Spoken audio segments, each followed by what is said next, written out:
T. Miss T. Miss T. Miss T. Miss T. Miss T. Miss T. Miss T. Miss T. Miss T. Can't wait for you to meet Miss T. She is the T in T.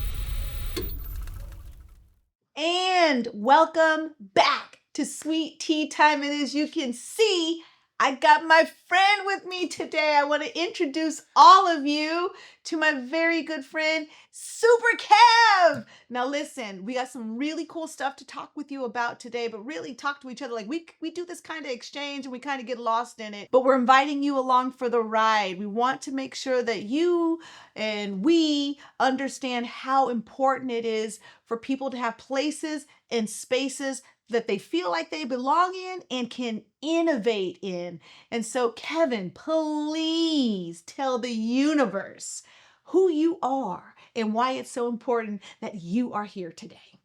Gosh, that's a big intro. that's a huge You got ask. this. That's a huge ask. So my name is Kevin Sherrod. Yes, I'm a it practice is. area leader for art and culture at Gensler, Los Angeles. I'm also an adjunct assistant professor at the University of Southern California. I'm here because placemaking in space is paramount to who I am, particularly as an educator, Yep. but also as a practitioner in this Yeah. space. In So this when world. you say practitioner, I want you to just boil it all the way down and give us the base of what is that to you, and then what is that to us, people that are not in, like, okay, so just so you guys know, he builds some of the most fantastic spaces, from retail spaces to sports arenas. So when he says placemaking and space making, I mean, it's ginormous. It's not like a little thing like welcome to my house and let's have cupcakes. It's not like that. It's like way bigger than that. So you have to help us understand, Sure. you know, just generally globally, or just boil it down in a way that we can, you know, consume this with you so that we can stay in it with you. When you say Sure. placemaking, tell us what you mean by that. So placemaking is exactly what it sounds like. It's really just the ability to create a space that is intended for the community in which it sits. So he's an architect, guys, like top whatever percent of the whole world. He's like one of the best. He's an architect. And then he also teaches this at USC. So he's not just good at placemaking building, he also is stellar at teaching people how to properly build places and spaces where people belong. Okay, so USC Yep. and teaching all the things. Yep. So ultimately, my big interest is making sure that people understand that who they are and where they're from deserves the space Mhm. and the places Mhm. that allow them to ultimately reach their potential. Okay, so that's okay.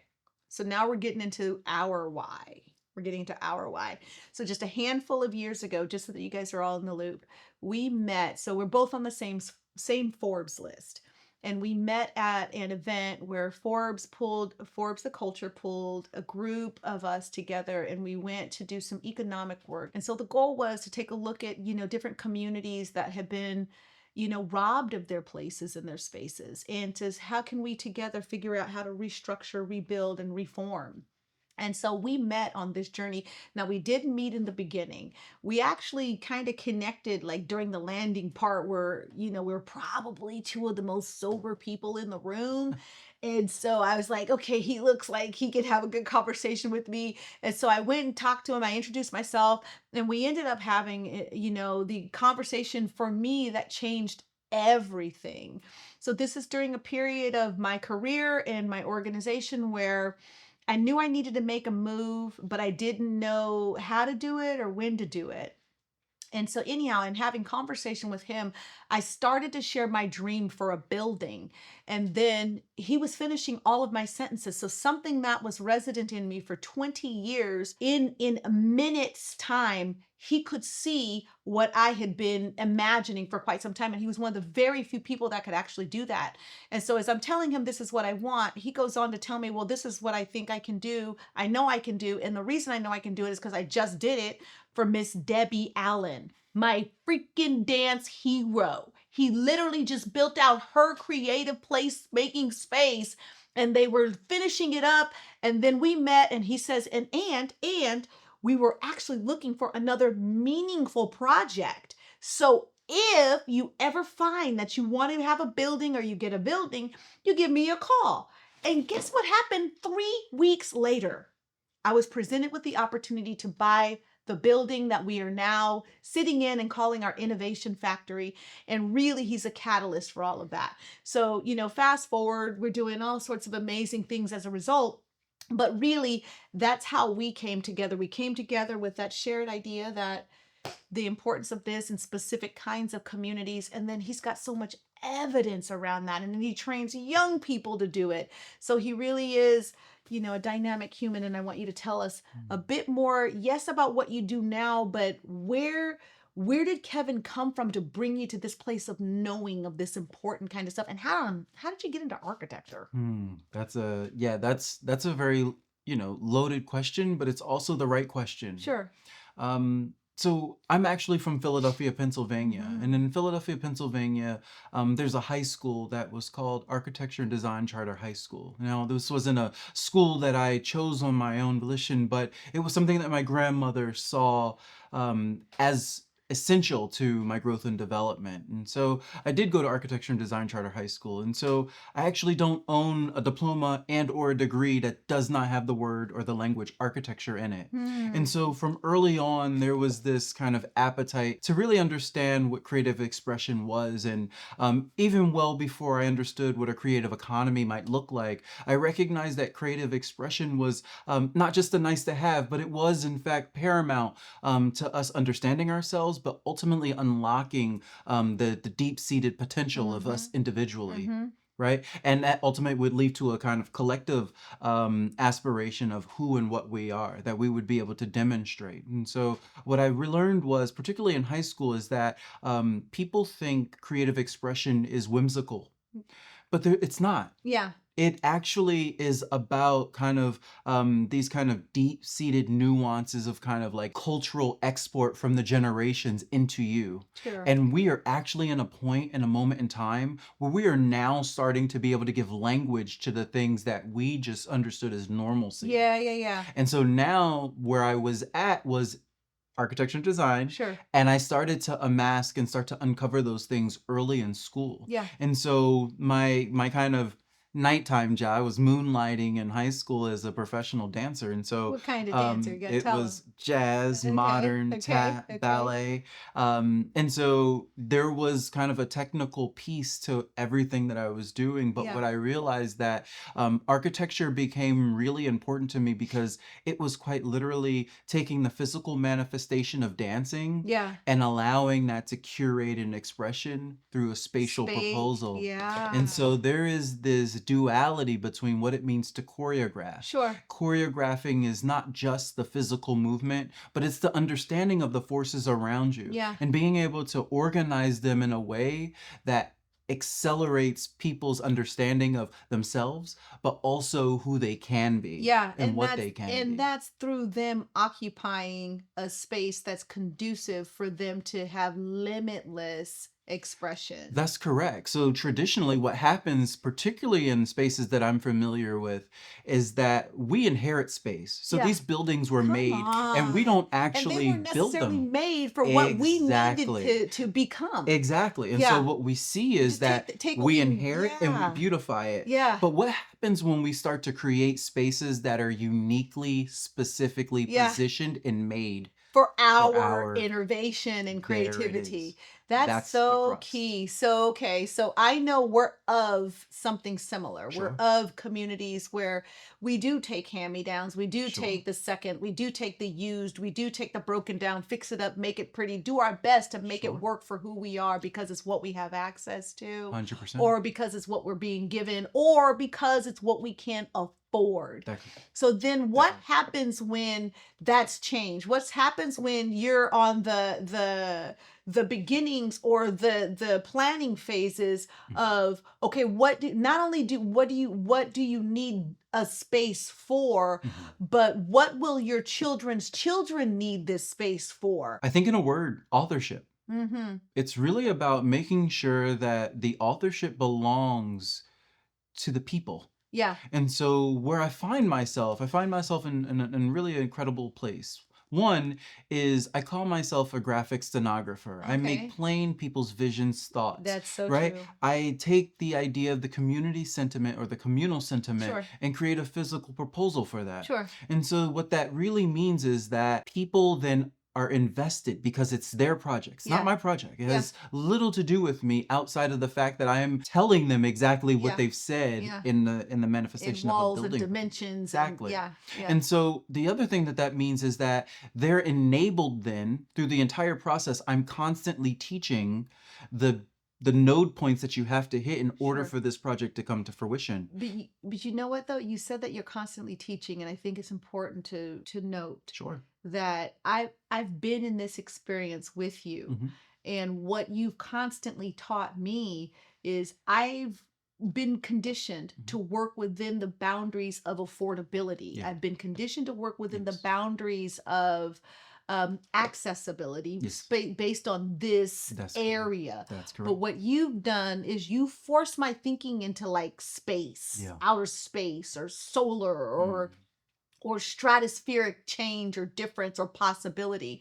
And I think that sometimes if when you show up for me that Mhm. way, what that's done is it's caused me to rethink what you can do with wood, what you can do with Yes. stucco, what you can do with nails, and what you can do with a very small bit of Yes. space by way of authoring something that's one, true to me, true to my Mhm. culture, true to the people that I service, Mhm. but also true to the future of where I know I'm assigned to get this body of people to by way of success and victory. Yeah, no, 100%. I think what I'm typically getting at is that we're taught to think and look at the box from the inside. Yeah. What I'm asking people to do is actually not think about the inside of the box, but to hold the box and move it around for themselves. Yeah, that's so true. The difference is being inside something and looking Sure, up at it sure. and only understanding it That as it yeah. exists from that perspective, Yeah. through that lens. Yeah. What I'm saying is keep all of that understanding, Yeah. but then hold the box in your hand and look at it from a different perspective. And then look around and then see what's yeah, in like its what's proximity. orbiting around it. Exactly. And it changes not just the potential of the individual to create. That. I think it changes how you see what you can create and the bigness of it. Because again, you can stay small as long as you're inside this thing, looking Yes. around this thing. But once you get outside of this thing and do this with this thing, and Yes. then look around this thing and see all these other things going around it, it really does reshape you, the creative, but it also reshapes how you can get creative. Yes. With what's just around you. And the reason why it does that is because when you're looking up at the box, Mhm. you're not the value proposition. If you're holding the Mm. box, you are the value proposition. My God, say that again. Because when you're looking up at the box, Mhm. you're not the value proposition. Mhm. But when you hold the box, you create the value proposition for the box. I gotta stop you.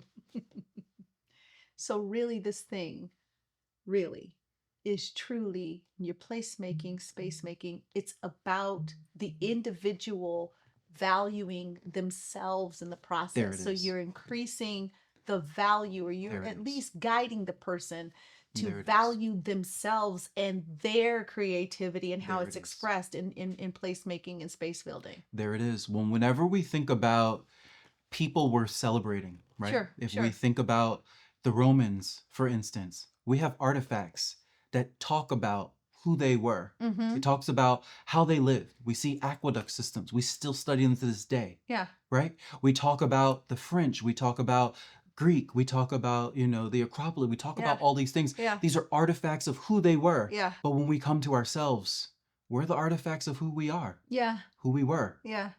We don't see them. It's not a part of our consciousness. Sure. And so when we don't have that level of consciousness, it undermines our value proposition Mhm. for who we are and the importance of the space that we hold. But what do you do with the thought that, okay, so somebody, for me, when I set out to build a space where kids can create, particularly, let's say in dance, that's my core shtick, but media, arts, all the things. And I was always groomed to believe that in order for someone to learn dance, it has to be in a dance studio. Yes. And so, I learned, I wasn't groomed as a dancer that Sure. way. And so it was a very defeating idea. and a very devaluing idea that the only way that I could become is if I went into this box with mirrors and bars and learned to dance like this. Yeah. If you really want to become valuable as a dancer, to me it was very defeating, and because economically I could never subscribe to it. So that meant to T that one, your creativity, your expression of this creativity, we don't value because you don't have these elements and it's not being done in this box. Yeah. But saying something to me like that, that is the absolute thing that is happening. Yeah. When you gift people a space that doesn't have walls, ceilings, or Sure. floors, in a sense, Sure. and they can just kind of be themselves and create the thing, That's it. it absolutely changes not how they're valued, how they value themselves. That's correct. And so, okay, so now tie that into space Sure. and belonging. Sure. I think so. Many times we think that space and belonging are confined to the building. Sure. One of the examples I want to bring up is, something that Miss Allen is known very well for, which is the movie Pause. Fame. That's Debbie Allen. That's my dance hero. I love her, look up to her. He knows her. I got to meet her because of this guy. Oh, so he's talking about the Debbie Allen. And so the team calls her Miss Allen, and so there's a scene in Fame, and it's world famous. The question I have is, were they inside a building? No, they weren't. They were actually dancing on the streets around cars. Exactly. That's placemaking. Exactly. That thematic reference point is who and what we are. We take what we have, where we are, and how we're accustomed to seeing and doing and understanding, and make a cultural response. But you also teach people how to value that. Like, That's it is correct. valuable that you're just at a park hooping That's and the correct. hoop don't got no net and That's the correct. grass is growing through the cracks. Is it the most optimum of conditions? No, but it's your conditions and it's Yes. still valuable Yes. for who you are called or Yes. created to become. Think about it this way. So when I was growing up, we played curveball and we played basketball, and our basketball hoops were just a fraction of an actual basketball court size because we had to bend the steel ourselves to create a ball for the ball to go through. What that meant was I was a better shot than most of my peers because out of my lack became the true abundance of who I became. Yeah. Does that make sense? Yeah, it makes And so sense. what we're talking about is, But you got to say it again. out of my your lack is where my abundance became, Come on. right? And it's because I had things that I would consider less than. Yeah. But it was actually the refiner's fire that ultimately allowed me to Yeah. have a surplus to be able to share with folks. Yeah. Come on. Does that make sense? Yeah, it And so does. in terms of building, the same thing is true. Sure. I'm less interested in creating something that looks good. Sure. I'm interested in creating something that's attuned to a smartphone, Sure. where it has any number of functions that you can depend on and use Mhm. it any number of ways that Yeah. you need to be successful. So it's not constricted to just it is. having it be this one thing that works this one way. The only constraint is your imagination. Okay. Okay. It's about dynamism at its core. Okay. It's about how do we work with people who typically have made so much out of $1. Yeah. How do you get them when they have $2 to make What 50? happens when they have $2? That's always the question for me. Architecturally, that's the puzzle. That's the problem. Yeah. When this person is looking at $1 and they're making so much happen, and then you give them another one, but they have the same mentality of having $1. Unless you push them, unless you inspire them like you have me. I'm again so accustomed to being having to be so frugal. What happens when your frugality is like this? There it is. Then again, there's that value piece. Yes. You can value yourself different. You can also value what you create differently. Sure. But it opens the door of potential possibility and growth potential. Yes. So again, if you look at what we're doing today, and I'm saying me for sure, but you and me together on our different projects, if you look at what we started with versus what you walk the halls of today, that's because I started with $1. Yes. But then I got $2. That's correct. And now stretching this $2 into 44,000 square feet Yeah. of innovation space Yes. for hundreds of thousands of people, whether it's in person or virtually. There it is. That's not because someone gave me $80 million. It's correct. because of through the lack, Yeah. abundance came. But it's not that someone gave me this massive chunk of resources. It was just double the base Yes. of what I had. Yes. Just double. And it took everything Yes. to this. Yes. So talk a little bit about the process of transformation that happens when someone sees you. Because that's what you did. You saw my dream. And then two, when you bring along your piece, which matches their piece, but causes something dynamic to happen. So what I would say to that, I think there's two things. One, when someone sees you, when someone understands the idea, it lets you know that you're not losing your mind. That's number one. That's number one. I want to do this thing. But the second thing it does, hearing someone say back what you've just said, there's a clarity in it. Yeah. A clarity that you can't get on your own. And the reason why I say that is because when someone surmises what you have taken 20 years to come to the conclusion of, it lets you know that you have an idea worth moving forward. Yeah. Because they can wrap their mind around it. Yeah. And if someone else can see wrap it their mind too. around it, Yeah. you can sell it. Yeah. Not sell it financially, but But you sell it. can plant the seeds Yeah. for it to grow into Yeah. something. Yeah. And so for me, what it boils down to is not just about selling the idea. What it also boils down to is really just understanding that it is possible. So you're saying selling the idea, and I keep getting stuck there here. Sure. Is that for you the same as sharing the vision and people get it? That's correct. So you have people who will grab hold of the vision based on your language. Yeah. You have people that will grab onto the vision based on their ability to see what you're thinking about. Sure. You have people who will grab onto the vision based on whoever else sees that vision. Yeah. And so the idea is you start in a place where you feel comfortable to all three of those mechanisms are now true. Yeah. Where everyone can see the same thing. Yeah. Yeah. And so the idea is that, and I find myself here particularly when I'm working in places where this is not the norm, where people don't have the vision in a way that other people can see it. I become more of a financial advisor at time. I become more of someone who helps them fundraise at time. I become, alongside people and just encouragement, because the number one thing I tell people is building is hard. It is. It is hard. It is. And, you can go to any number of people and people will tell you, like, I have no idea what it is to build. Yeah. I leased this place. Yeah. Oh. Right? I don't own it. And also when I do own it, I don't know how to change what I got. What you got. Yeah. And so it's challenging. But the reason why it's challenging is because there's a different value proposition you're asked to deal with. Sure. You're asked to take something that you have that you didn't have before that is precious in your sight, and you're asked to reimagine it while it's still precious to you. And so you're thinking like, I don't want to lose. And that to me is the mentality from before.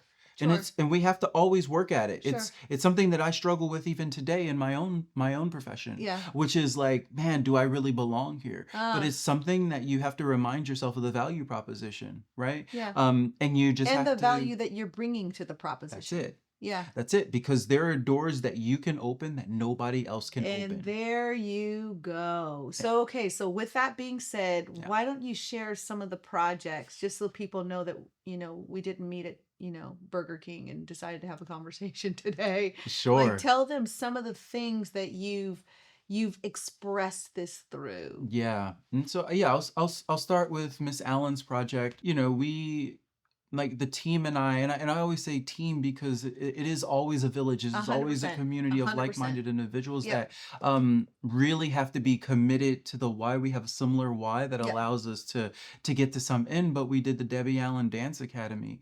And I think that's, a really great testament to what it ultimately means to use creativity that was deep-seated in me. And take a space that was already there and then how to... Exactly. Yeah, And yeah. so, that was one of the more kind of like I call it a upcycling or a reclamation project where we Yep. take something that was a place where our parents and our parents went to make textiles and do other type of, Yep. work to provide for our families, that we ultimately were able to use and not erase, right? Use some of the elements that we believe hold the memory to build on the shoulders of. I So like there that. was no erasure. There like was that. an opportunity for us to sit in concert with them through our creative expression. So they did what they had to, so we could do what we wanted to. So I want to and this is the first of many. So if you have any questions for Super Kev, make sure you drop those in the comments so that we can come back and have another conversation. But I want to